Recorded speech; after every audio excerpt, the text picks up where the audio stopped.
liberal journalists being shot, people being lynched because they are Dalits, Muslims killed on suspicion of eating beef.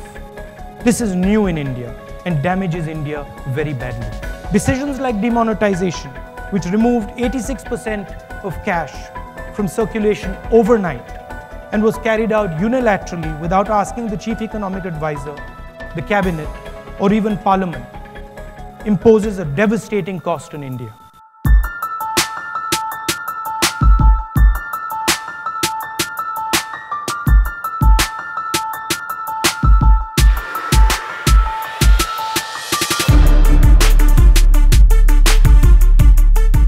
The decline in economic growth today is worrying and is leading to an upsurge of anger in the country. The government's economic policies, demonetization, and a hastily applied GST have caused tremendous damage. Millions of small businesses were simply wiped out as a result of demonetization. Farmers and manual laborers who use cash were hit extremely hard. Agriculture is in deep distress and farmer suicides have skyrocketed across the country. Most parties in India have that problem.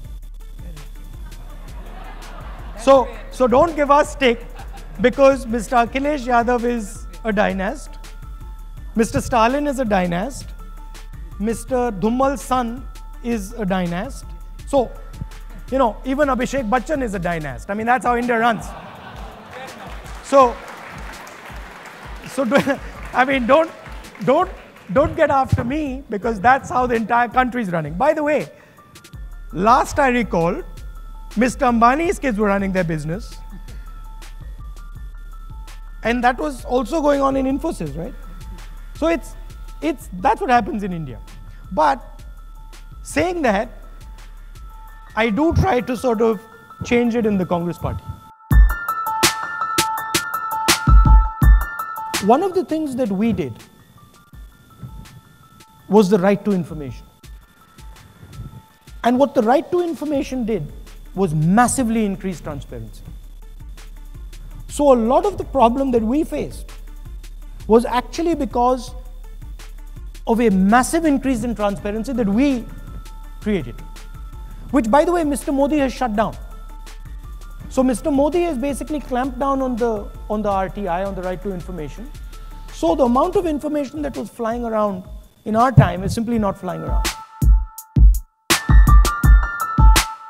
Are you ready to now take charge in executive role in the Congress party? I'm absolutely ready to do that. But the way our party works, we have an organizational election process that decides that. And that process is currently ongoing. For 9 years, I worked behind the scenes with Prime Minister Manmohan Singh, with Mr. Chidambaram, with Jairam Ramesh, and a large number of people. And we worked silently on Jammu and Kashmir. When we started in 2004, terrorism was rampant in Jammu and Kashmir. By the time we finished, in 2013, I went back and I hugged the Prime Minister. And I told him that, you know, one of your biggest successes is the end of violence in Jammu and Kashmir. In 2013, we had basically broken the back of terrorism in Kashmir. And the day Mr. Narendra Modi made an alliance between the PDP and the BJP, he destroyed the PDP as an instrument that could bring youngsters into the political system. And the day he did that, he massively opened up space for the terrorists in Kashmir, and they came in. And you saw a massive increase in violence.